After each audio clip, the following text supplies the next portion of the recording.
Hi students, in last lecture we studied about the elimination reaction, जिसमें हमने पढ़ा था क्या था, जो हेलो अल्केन है वो एलिमिनेशन रिएक्शन को भी शो करते हैं, जिसको हम क्या बोलते हैं, डी हाइड्रो हेलोजिनेशन रिएक्शन बोलते हैं।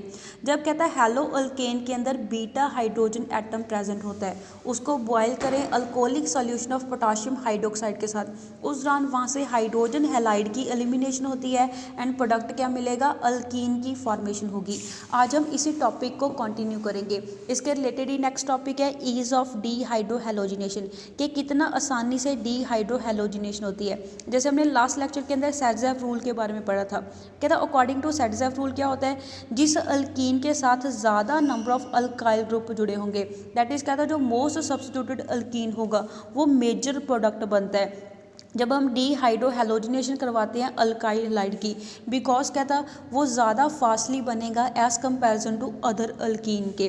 Next is ease of formation of alkene, कि कितना आसानी से हमारे पास अल्कीन की फॉर्मेशन होगी, उसका ऑर्डर हमें गिवन दे रखा है। जैसे हमें फर्स्ट गिवन दे रखा है कि डबल बॉन्ड के आसपास दोनों कार्बन के साथ क्या जुड़े हैं, दो दो अल्काइल ग्रुप जुड़े हैं। दैट मीन्स ये क्या है, मोस्ट सब्स्टिट्यूटेड अल्कीन है, जिसके कारण ये बड़ा फास्टली क्या होगा, प्रिपेयर होगा। उसके कंपैरेटिवली हमें दूसरा गिवन दे रखा है जिसमें डबल बॉन्ड के आसपास एक कार्बन के पास दो अल्काइल ग्रुप हैं एंड दूसरे कार्बन के पास एक अल्काइल ग्रुप है, एक हाइड्रोजन एटम है। दैट मीन्स पहले के कंपैरेटिवली इसमें एक अल्काइल ग्रुप की क्या है, कमी है, जिसके कारण इसको बनने में थोड़ी सी क्या आएगी, डिफिकल्टी आएगी। ऐसे हमें नेक्स्ट केस गिवन दे रखा है जिसमें डबल बॉन्ड के आसपास एक कार्बन के पास दो अल्काइल ग्रुप हैं एंड दूसरे कार्बन के पास क्या है, दो छोटे हाइड्रोजन एटम है। एज दैट कहता इसमें जो एक और अल्काइल ग्रुप क्या हो गया है, डिक्रीज हो गया है, तो इसको बनने में क्या आएगी, और ज़्यादा डिफिकल्टी आएगी। ऐसे लास्ट केस में हमें गिवन दे रखा है, कहता है डबल बॉन्ड के आसपास जो कार्बन एटम है उसमें एक कार्बन के पास एक अल्काइल ग्रुप है एंड दूसरा हाइड्रोजन एटम है एंड दूसरे कार्बन के पास दोनों के दोनों क्या है, स्मॉल साइज वाले हाइड्रोजन एटम है।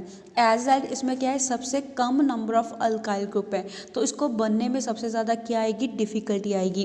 कहता जो स्टेबिलिटी है अल्कीन की, वो भी सेम सीक्वेंस को फॉलो करती है। तो कहता हम यहाँ से कह सकते हैं the more stable the alkyne, के जितना ज़्यादा स्टेबल अल्कीन होगा उतना फास्टली उसकी क्या होगी, फॉर्मेशन होगी। कहता है सेडजेफ रूल की लाइट में हम कह सकते हैं जब कोई भी अल्काइल हैलाइड है जो सबसे ज़्यादा स्टेबल अल्कीन देगा, that is more highly substituted alkyne देगा, कहता है उसकी क्या होगी, डी हाइड्रो हेलोजिनेशन रिएक्शन बहुत ज़्यादा फास्टली चलेगी एज कंपैरिजन टू दूसरे के जो क्या होगा, लेस स्टेबल अल्कीन होगा, दैट मीन्स जिसकी लेस हाईली सब्स्टिट्यूशन होगी। जैसे हमें यहाँ पे एग्जांपल गिवन दे रखी है, consider the dehydrohalogenation of bromoethane two bromopropane and two methyl two bromopropane. कहता है इन सभी की हम क्या करेंगे, डी हाइड्रो हेलोजिनेशन करवा के देखेंगे। फर्स्ट हमें गिवन दे रखा है ब्रोमो इथेन की रिएक्शन अल्कोहलिक KOH के साथ। कहता है जब इसके रिएक्शन मिक्सचर को हीट करते हैं उस दौरान प्रोडक्ट क्या मिलेगा, इथीन की फॉर्मेशन होगी। दैट इज कहता है एक कार्बन से ब्रोमीन जाएगा, उसके साथ वाले कार्बन से क्या होगी, हाइड्रोजन की एलिमिनेशन होगी। एज दैट कहता है दोनों कार्बन के बीच में क्या होगी, डबल बॉन्ड की फॉर्मेशन होगी।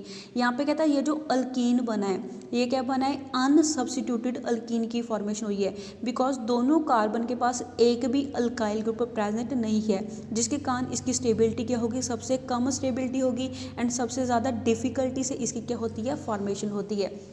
उसके बाद हमें रिएक्शन गिवन दे रखी है टू ब्रोमोप्रोपेन की अल्कोहलिक KOH के साथ। जब कहते हैं इसके रिएक्शन मिक्सचर को हीट करते हैं उस दौरान हमारे पास प्रोडक्ट क्या मिलेगा, मोनो सब्स्टिट्यूटेड अल्कीन की फॉर्मेशन होगी। दैट इज कहता है हमारे पास क्या होगा, इस कार्बन का हाइड्रोजन जाएगा, दूसरे कार्बन का क्या जाएगा, ब्रोमीन जाएगा। एज अ दोनों कार्बन के बीच में क्या आ जाएगा, डबल बॉन्ड आ जाएगा। यहाँ पे कहता है एक कार्बन के पास क्या आ गया है, एक अल्काइल ग्रुप आ गया। यहाँ पे दोनों साइड के क्या आते हैं, दोनों के दोनों हाइड्रोजन एटम जुड़े थे डबल बॉन्ड के आसपास। बट यहाँ पे क्या था, इस केस में क्या चीज़ हो रही है कि डबल बॉन्ड के आसपास कार्बन के पास एक अल्काइल ग्रुप है, एक हाइड्रोजन है, दूसरे कार्बन के पास दोनों के दोनों क्या है, हाइड्रोजन के एटम है।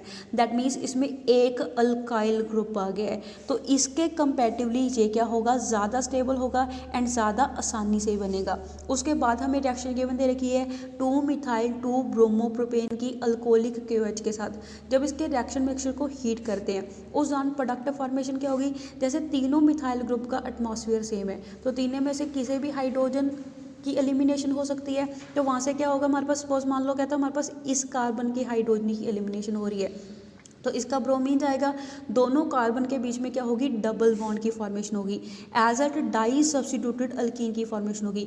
यहाँ पे 2 अल्काइल ग्रुप आ गए हैं, तो इसमें एक अल्काइल ग्रुप था, इसमें 2 अल्काइल ग्रुप है डबल बॉन्ड के आसपास, जिसके कारण इसको क्या बोलेंगे, डाई सब्स्टिट्यूटेड अल्कीन बोलेंगे। एंड इसकी स्टेबिलिटी इसके कंपैरेटिवली क्या होगी, ज़्यादा होगी, बिकॉज ये मोनो सब्स्टिट्यूटेड अल्कीन है, ये डाई सब्स्टिट्यूटेड अल्कीन है। तो डाई सब्स्टिट्यूटेड वाला अल्कीन है वो ज़्यादा स्टेबल होगा एंड ज़्यादा आसानी से बनेगा as comparison to the monosubstituted alkene के। दस क्या था, जो ईज ऑफ डीहाइड्रोहेलोजिनेशन है इन तीनों अल्काइल हैलाइड की, वो कौन सा ऑर्डर फॉलो करेगी, सबसे ज़्यादा आसानी से 2 मिथाइल 2 ब्रोमोप्रोपेन रिएक्शन देगा, उसके डिफिकल्टी से 2 ब्रोमोप्रोपेन रिएक्शन देगा, सबसे डिफिकल्टी से ब्रोमो इथेन रिएक्शन देगा। नेक्स्ट इज इन जर्नल क्या था, जो रिएक्टिविटी होती है हैलो अल्केन की टुवर्ड द एलिमिनेशन रिएक्शन, वो कौन सा ऑर्डर फॉलो करेगी, क्या था, जो ईज ऑफ डीहाइड्रोहेलोजिनेशन है उसमें टर्शरी सबसे फास्ट रिएक्शन देगा एज कंपेरिजन टू सेकेंडरी के, सेकेंडरी सबसे फास्ट रिएक्शन देगा एज कंपैरिजन टू प्राइमरी के। एंड जो प्राइमरी की रिएक्शन है वो सबसे ज़्यादा क्या होगी, डिफिकल्टी से होगी। जैसे हमें यहाँ पे गिवन दे रखा है, क्या था, हमारे पास जो टर्शरी है, टर्शरी की रिएक्शन सबसे ज़्यादा फास्ट होगी as comparison to secondary, secondary की रिएक्शन फास्ट होगी as comparison to primary alkyl halide के। For a given alkyl group, कहता है किसी गिवन अल्काइल ग्रुप के लिए जो ऑर्डर ऑफ रिएक्टिविटी है वो कैसे फॉलो करेगा। अब जब कहता है हमारे पास अल्काइल ग्रुप सेम होगा, हैलोजन डिफरेंट होगा, उस दौरान कहता है जो अल्काइल क्लोराइड है उसकी रिएक्टिविटी सबसे लीस्ट होगी, अल्काइल आयोडाइड की रिएक्टिविटी सबसे ज़्यादा क्या होगी, फास्ट होगी। कहता है यहाँ पे एक चीज़ नोट करने वाली है कि जो अल्कोहलिक KOH हम यूज़ करती है, इसी के कारण ही कहता है एलिमिनेशन होती है इन दी मॉलिक्यूल ऑफ हैलो अल्केन। जबकि कहता है जब हम एक्वस सॉल्यूशन को यूज़ करें बेस का, उस दौरान कहता है हमारे पास प्रोडक्ट क्या मिलेगा, सब्स्टिट्यूशन प्रोडक्ट मिलेगा, उस दौरान एलिमिनेशन है वो नहीं होगी। कहता है एक्वस मीडियम के अंदर क्या होता है, जो बेस है वो आयनाइज होगा, आयनाइज होकर वो क्या देगा, OH नेगेटिव आयन देगा, जो किसका काम करेंगे, एज अ न्यूक्लियोफाइल का काम करते हैं। वो क्या देंगे, न्यूक्लियोफिलिक सब्स्टिट्यूशन रिएक्शन देंगे। कहता है एक्वस मीडियम के अंदर ये जो आयन है ये क्या करेंगे, वाटर मॉलिक्यूल को गेन कर लेंगे एंड वहाँ पे क्या हो जाएगी, इनकी हाइड्रेशन हो जाएगी। कहता है ये जो हाइड्रेटेड आयन है इस पोजीशन में नहीं होता, ये प्रोटॉन को एब्स्ट्रैक्ट कर ले बीटा कार्बन एटम से, देयरफॉर कहता है वहाँ पे जो एलिमिनेशन रिएक्शन है वो पॉसिबल नहीं होती है। नेक्स्ट हम पढ़ेंगे एलिमिनेशन वर्सेस सब्स्टिट्यूशन, कि कब एलिमिनेशन रिएक्शन होगी, कब सब्स्टिट्यूशन रिएक्शन होगी। जैसे कहता है हमने देखा है कि जो अल्काइल हैलाइड है वो सब्स्टिट्यूशन रिएक्शन भी देते हैं, एलिमिनेशन रिएक्शन भी देते हैं। जब दूसरा एटम को प्लेस कर दें हैलाइड आयन के, उस दौरान जो रिएक्शन है वो क्या होगी, सब्स्टिट्यूशन रिएक्शन होगी।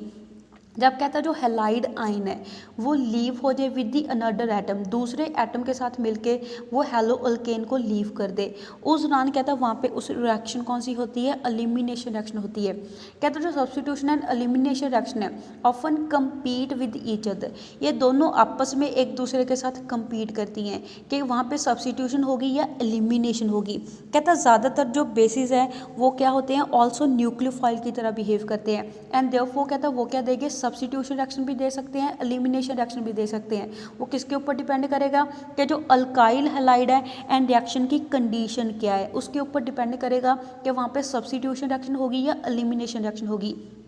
कहता an alkyl halide with beta hydrogen atom, वो अल्काइल हैलाइड जिसके अंदर बीटा हाइड्रोजन एटम प्रेजेंट होता है, जब कहता है वो रिएक्शन शो करता है बेस के साथ या फिर न्यूक्लियोफाइल के साथ, उस दौरान कहता है हमारे पास क्या होती है, 2 कॉम्पिटिटिंग रूट्स होंगी वहाँ पे कहता है सब्स्टिट्यूशन है वो SN1 के थ्रू भी हो सकती है, SN2 के थ्रू भी हो सकती है, या फिर कहता है वहाँ पे दूसरा रूट कौन सा है, एलिमिनेशन रिएक्शन भी वहाँ पे पॉसिबल हो सकती है। Which route will be followed, कहता है वहाँ पे कौन सी रूट फॉलो होगी, वो किसके ऊपर डिपेंड करेगा, अल्काइल हैलाइड की नेचर के ऊपर डिपेंड करेगा, उसकी स्ट्रेंथ के ऊपर डिपेंड करेगा, ऑल्सो जो बेस है या फिर न्यूक्लियोफाइल है उसके साइज के ऊपर डिपेंड करेगा एंड जो रिएक्शन की कंडीशन है उसके ऊपर भी डिपेंड करेगा। फॉर एग्जांपल कहता हम बल्कियर न्यूक्लियोफाइल लेते हैं, बड़े साइज वाले न्यूक्लियोफाइल को यूज़ करते हैं, कहता वो क्या प्रेफर करेगा, will prefer to act as a base, वो बेस की तरह प्रेफर करेगा एंड वो क्या कर लेगा, प्रोटॉन को बाहर निकाल लेगा, rather than approach tetrahedral carbon. कहता वो टेट्राहेड्रल कार्बन को अप्रोच नहीं करता, बिकॉज कहता वहाँ पे बड़ा साइज होने के कारण न्यूक्लियोफाइल का वो क्या करेगा, स्टेरिक हिंडेंस को क्रिएट कर देगा। एज एट कहता वहाँ पे सब्स्टिट्यूशन रिएक्शन है वो नहीं देगा, वो कौन सी रिएक्शन देगा, एलिमिनेशन रिएक्शन देगा। फॉर एग्जाम्पल कहता जब हम 2 ब्रोमोप्रोपेन की रिएक्शन शो करवाते हैं बल्कियर न्यूक्लियोफाइल के साथ, जैसे बल्कियर न्यूक्लियोफाइल हम कौन सा यूज़ करते हैं, पोटाशियम टर्शरी ब्यूटॉक्साइड को यूज़ करते हैं, उस दौरान कहता एलिमिनेशन रिएक्शन वहाँ पे होगी एंड प्रोडक्ट क्या मिलेगा, अल्कीन की फॉर्मेशन होगी। ऑन दी अदर हैंड जब कहता हम 2 ब्रोमोप्रोपेन की रिएक्शन शो करवाते हैं स्मॉलर न्यूक्लियोफाइल के साथ, छोटे साइज के न्यूक्लियोफाइल के साथ, that is OH negative ion के साथ, उस दौरान कहता सब्स्टिट्यूशन रिएक्शन वहाँ पे फॉलो होती है एंड वहाँ पे अल्कोहल की फॉर्मेशन होगी। जैसे हमें यहाँ पे रिएक्शन गिवन दे रखी है 2 ब्रोमोप्रोपेन की, दैट इज कहता है उस दौरान हम क्या यूज़ करते हैं, बल्कियर न्यूक्लियोफाइल को यूज़ करेंगे। बल्कियर न्यूक्लियोफाइल हम कौन सा यूज़ कर रहे हैं, यहाँ पे टर्शरी ब्यूटॉक्साइड को यूज़ कर रहे हैं।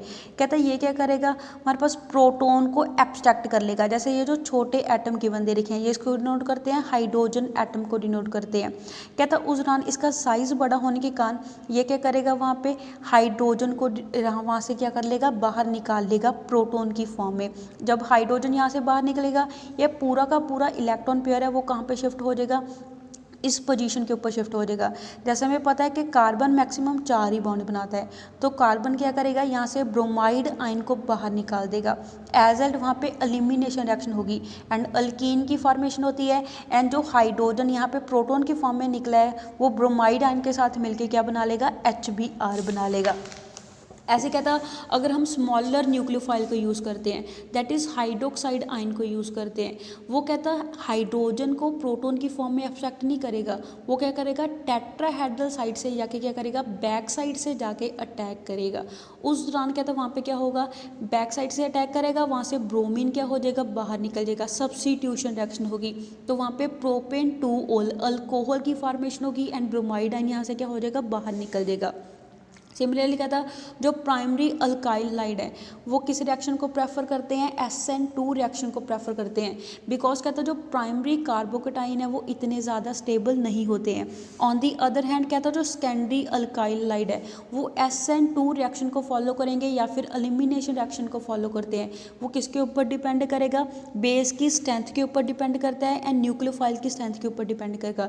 जबकि कहता जो टर्शरी अल्काइल हाइड है वो SN1 रिएक्शन को भी दे सकते हैं या फिर एलिमिनेशन रिएक्शन को भी दे सकते हैं। वो किसके ऊपर डिपेंड करेगा, कार्बोकेटाइन की स्टेबिलिटी के ऊपर डिपेंड करेगा या फिर मोर सब्स्टिट्यूटेड अल्कीन की फॉर्मेशन के ऊपर डिपेंड करेगा। इन जर्नल कहता जो एलिमिनेशन रिएक्शन है, एलिमिनेशन रिएक्शन को होने के लिए हाई टेम्परेचर की रिक्वायरमेंट होती है as comparison to substitution reaction के। उसका रीज़न क्या होता है, कहता लार्जर नंबर ऑफ बॉन्ड है वो ब्रोक होते हैं एलिमिनेशन रिएक्शन के अंदर, लार्ज नंबर ऑफ बॉन्ड है वो ब्रेक होंगे एलिमिनेशन रिएक्शन में as comparison to substitution reaction के। कहता है जिसके कारण वहाँ पे क्या होता है, सब्स्टिट्यूशन रिएक्शन में सिर्फ एक ही बॉन्ड ब्रेक होगा। एज ए रिजल्ट कहता जो एक्टिवेशन एनर्जी है एलिमिनेशन रिएक्शन में वो ज़्यादा होती है as comparison to the substitution reaction के। So that's all for today, stay home, stay safe, thank you.